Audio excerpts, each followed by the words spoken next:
And overall, the situation is very well familiar to all of us, and we all are talking about this harsh winter coming, and the Game of Thrones references are almost making themselves. This familiar story of very harsh winter where everybody freezes and zombies are coming from the north, but maybe that's the plot for another movie. But we get a lot of various headlines and news, and everybody's bombarding us with these doomsday scenarios, from the Kremlin trolls to the doomsday sayers on the financial Twitter. Everybody is preaching the doom of Europe and how the entire business model of European economies and Baltic economies and Central Europe in particular is over. However, we have talked a lot about how this forum is pessimistic, and certainly I'm not very optimistic about the upcoming winter, but I'm probably here to say that while the winter will not be nice, we will avoid apocalyptic scenarios. It's not the apocalypse. But first of all, let's take a look at the Baltics. How are we prepared for this winter? Whether we will have enough gas to heat our homes and run our factories. And then we'll take a step back and look how well Europe is prepared and how well we're trying to fix our energy problems and whether we'll be able to do so. So, first, different Baltic countries have rather different energy suppliers and rather different energy mixes comparatively. Latvia and Estonia used to import quite a lot of natural gas from Russia through pipelines, while we have built an LNG terminal in Klaipėda quite a while ago, and while there were some flows from Russia through pipelines, certain manufacturers were buying gas directly from Gazprom, but mainly our pipelines were used to transit gas to Kaliningrad, and we were mainly importing gas for our households and businesses from Norway, Egypt, United States, or whoever had offered the best liquefied gas on the market. Now, the situation is such that, well, with the gas flows cut off, we are in a beneficial situation because we have the infrastructure in Lithuania to provide for us and for our Baltic neighbors. Looking at the general energy mix in the Baltic countries, we see quite stark differences, right? We have Estonia is blessed with, or at least they are exploiting their shale oil reserves, and if need be, they can burn shale oil to heat their homes and make electricity. Although shale oil is rather expensive fuel because it's not very environmentally friendly and there are a lot of environmental taxes involved with burning this fuel, still, if push comes to shove, this resource is available in Estonia. Latvia, on the other hand, has historically relied on a lot of hydropower, which is cheap and, however, not necessarily reliable. Water levels change. Sometimes you have droughts where it's not possible to generate a lot of electricity, but Latvian electricity generation is more geared towards renewables. In Lithuania, sadly, we do not have a lot of domestic electricity generation. We have been, for many years, importing a lot of our domestic needs. Therefore, our electricity markets, we have on reserve a lot of gas-powered plants. However, they are very inefficient and it's very expensive to make electricity that way. But overall, in the Baltics, around a quarter of total energy mix is natural gas, quite similar to European average. And overall, Baltic states used to consume about 40 terawatts of gas per year. We see that Lithuania really stands out among the Baltic countries. Of course, it's the largest country in the Baltics, but our industry also consumes much more gas than Estonia or Latvia. Now, with the cutoff of Russian gas, we are in the situation that Baltics and Finland are considered a unified energy region because we have the infrastructure to share natural gas between these countries. And Finland now is also a little bit dependent on Klaipėda LNG terminal to get gas in the winter until they build alternative infrastructure.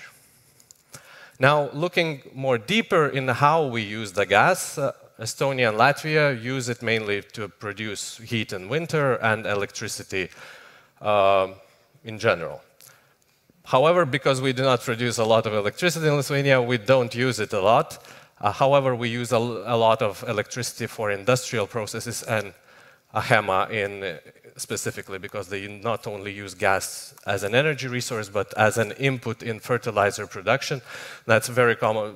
I mean, that's the only technology we have to produce certain kind of fertilizers across the world, and the very similar situation is in Germany as well, as we'll talk later.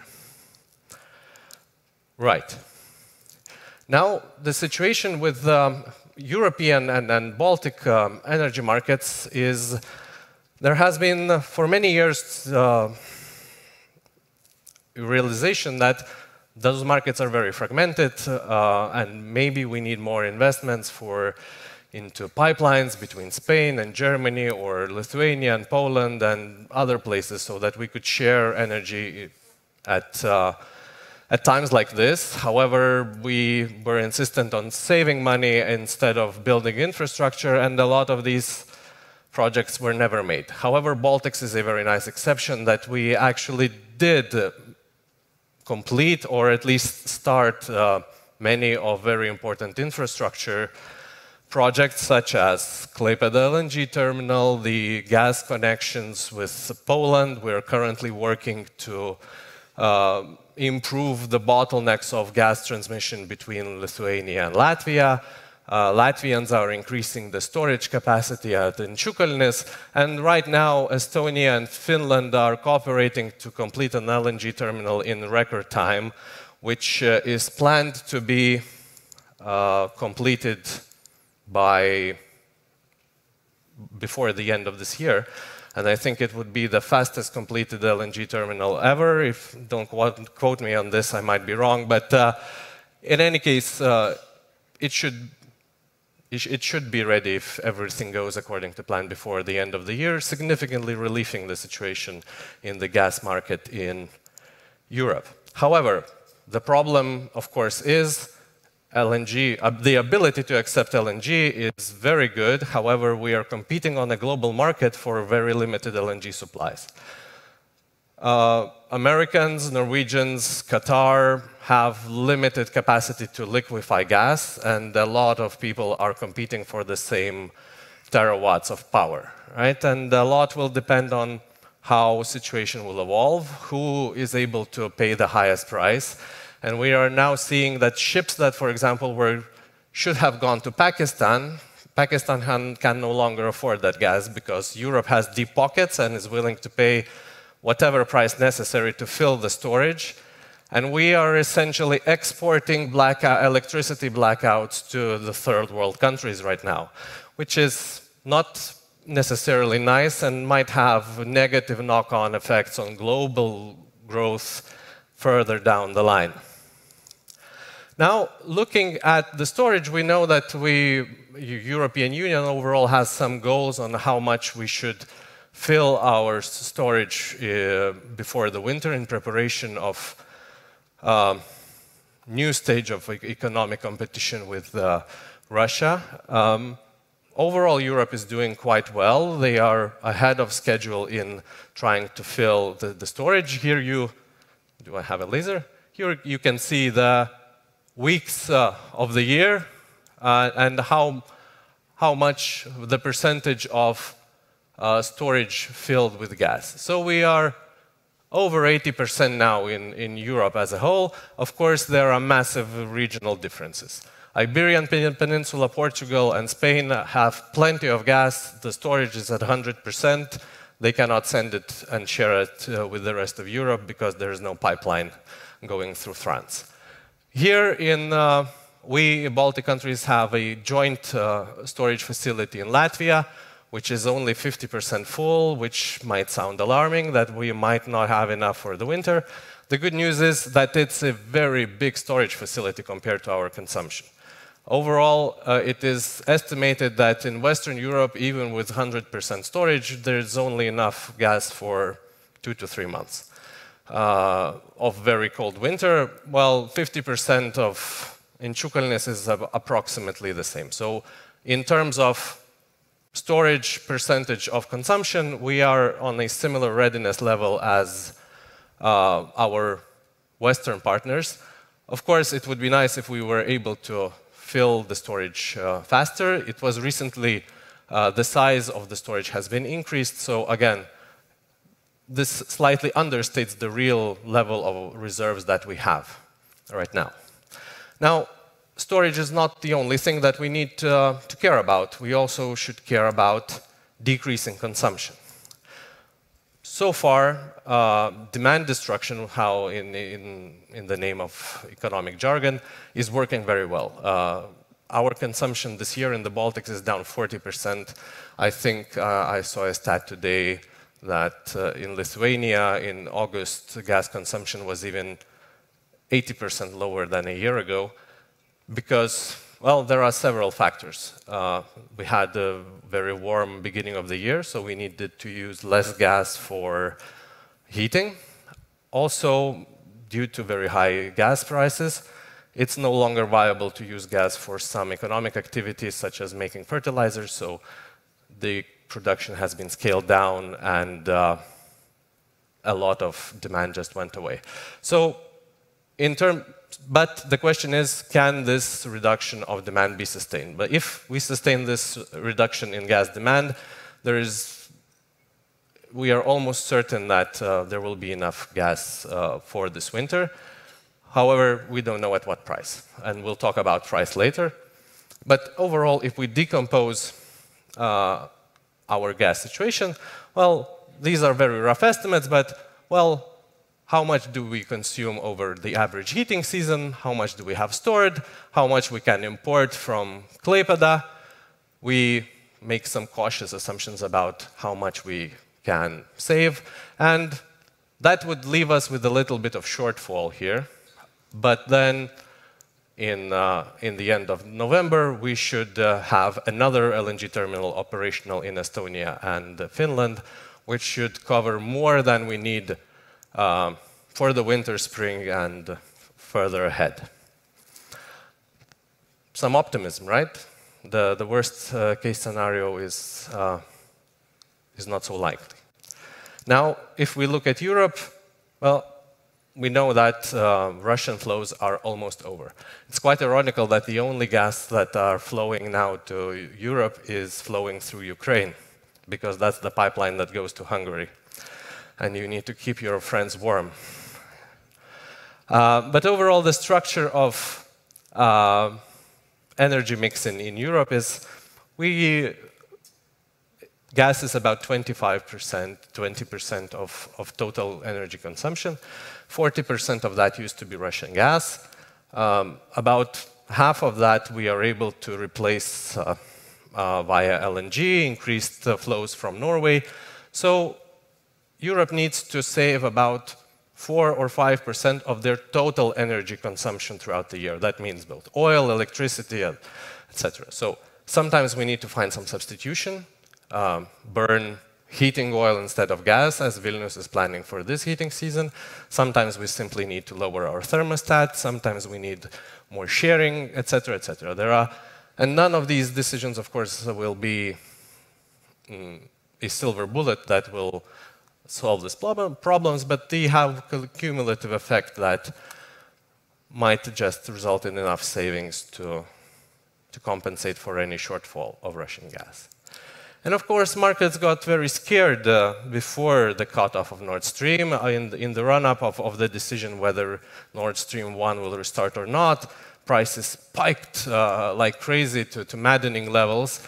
But since then, the markets opened on Monday, and analysts sat down, looked at the storage level, looked at the amount of consumption that we have already destroyed.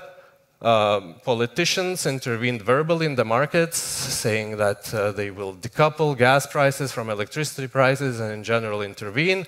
And the markets calmed down, and then the prices fell from nearly 350 per megawatt hour to back to more moderate levels. And some analysts are even saying from Morgan Stanley, I think, or Goldman Sachs, that because we have artificially increased demand right now, trying to fill the storage as much as possible before the winter, the demand has been pushed into the future. And by the time that storage is full, we see how the weather develops in this winter.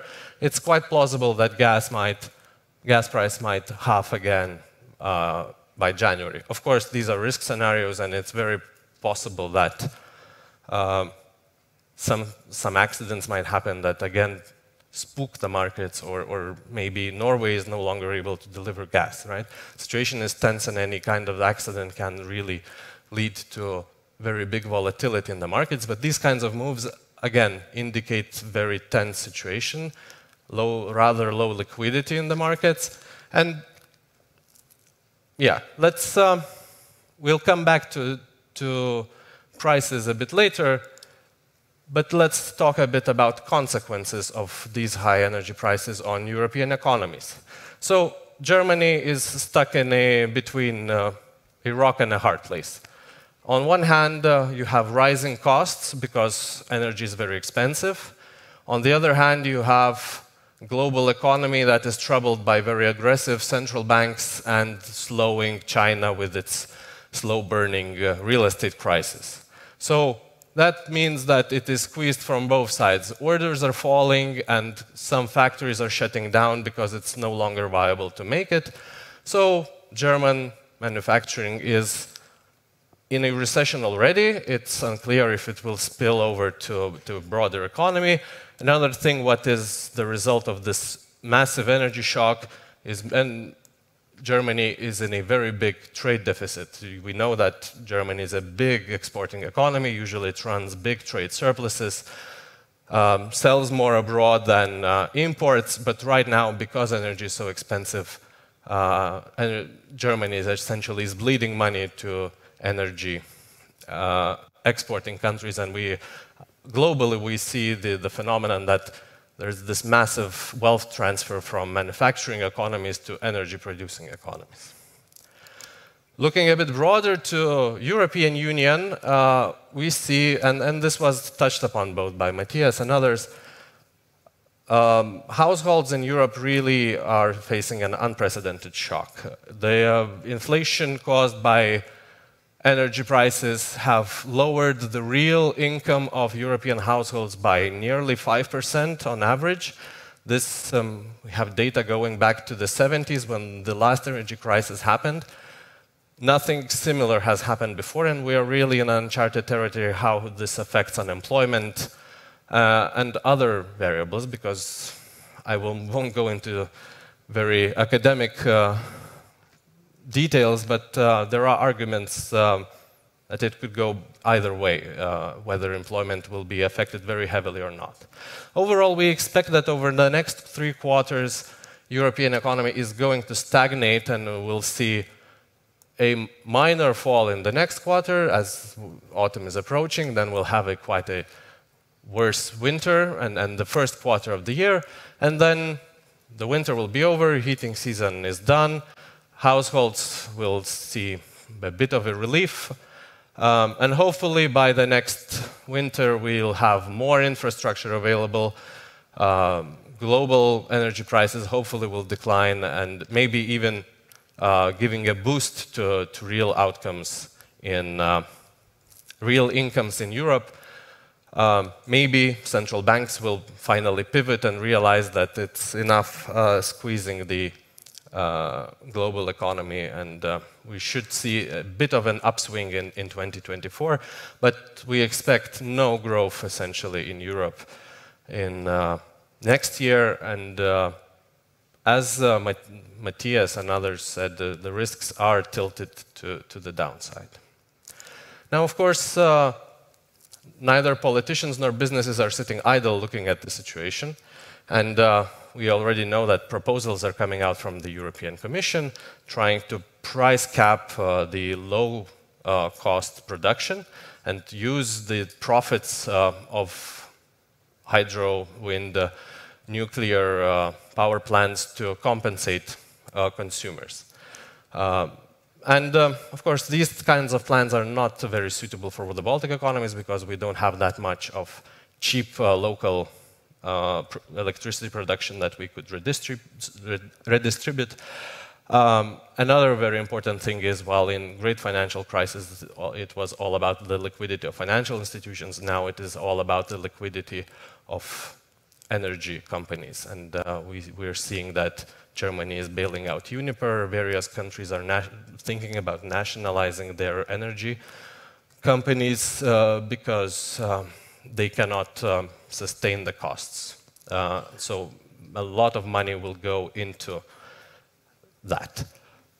The ultimate goal of our policy should be, well, we look at these electricity futures, and Matthias already showed this price. This is not a forecast. This is the cost of ensuring the cost in the financial markets. So what these lines are saying that traders and manufacturers are very worried about the winter, and this situation in financial markets is often called backwardation, because if the futures line is very steep and then falls very quickly. So that signals a very, very, very severe stress in the market. Our policy goal is essentially to cut off this cap here. However, we should try to raise the price expectations in the future because we base our investment decisions on, well, what do we expect to get for electricity in 5 years' time, right? Many of you are probably thinking about building solar panels. You're not thinking about price today. It will not be finished today. You're thinking, what's the average price over next 7 years? What kind of return can I get? So the goal of the policy should be to get price low now, but raise the price expectations in the future. Maybe through subsidies, maybe through long-term contracts. Make it enticing for businesses and people to invest in as much electricity generation as possible, right?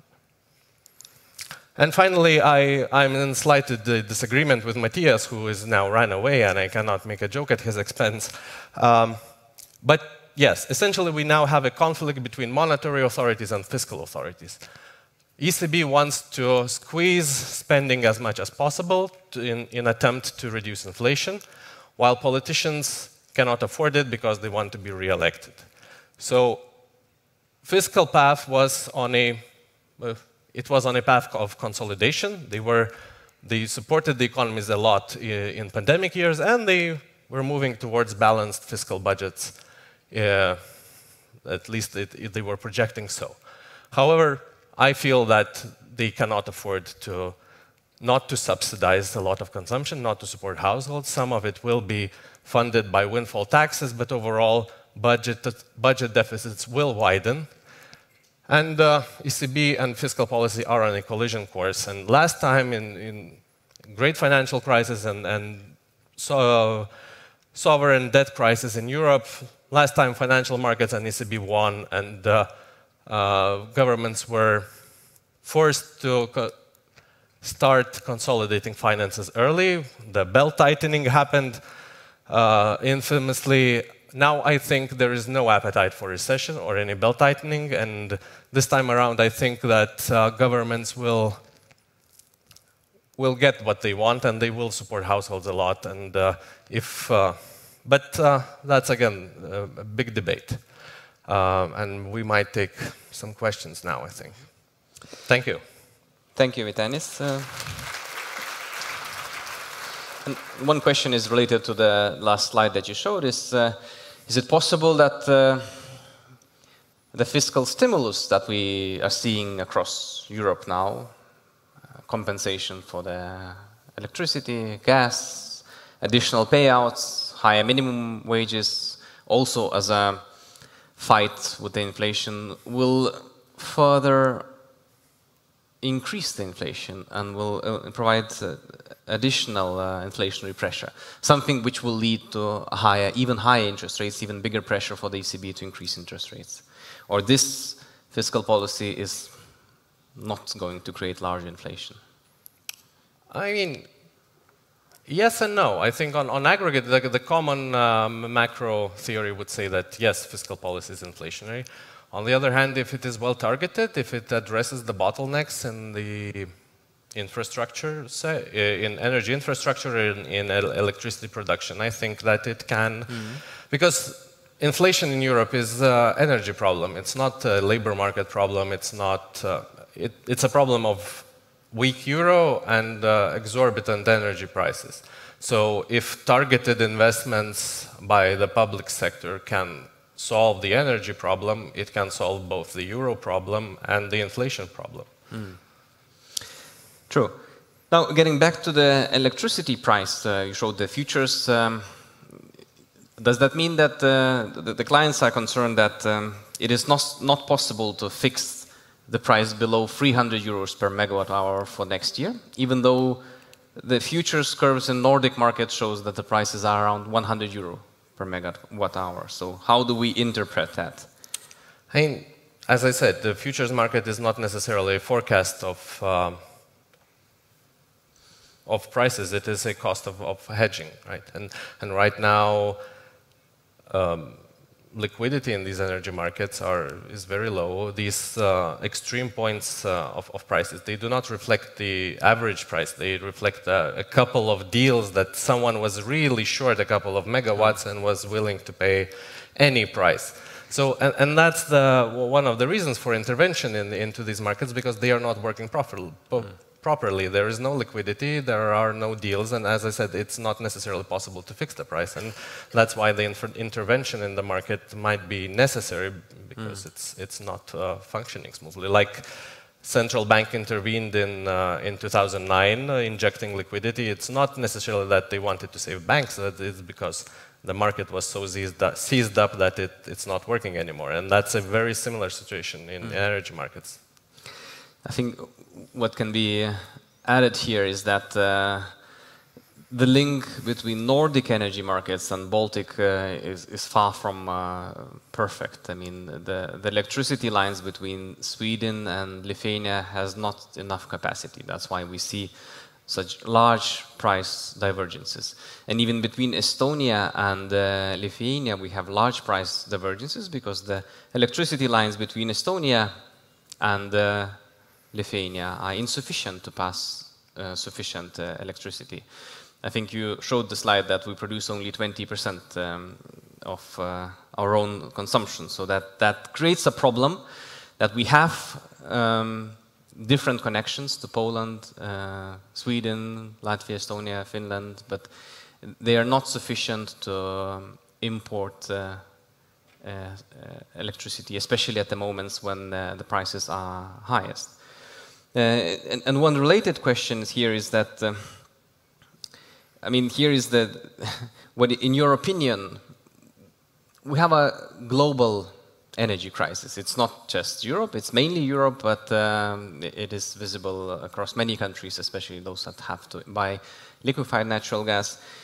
But the question here is, can we understand the fundamental causes? Is it only the demand shock after the pandemic and war and Russia, or it's also a severe underinvestments during the last decade, which would mean that we will not have a easy solution in a year or 2 years? It's a multifaceted problem. On one hand, energy markets are often in a very delicate balance. We know that a couple million barrels of different inventories of oil can push the price to tens of dollars sometimes when there are surprises. So when even 5% of European energy evaporates, we get a big price moves like that. But yes, there is also a problem of underinvestment, especially of Europe. We were insistent on saving money in the past 10 years, and we neglected a lot of infrastructure. Germany didn't have a single LNG terminal before this year, and they will complete the first one this winter.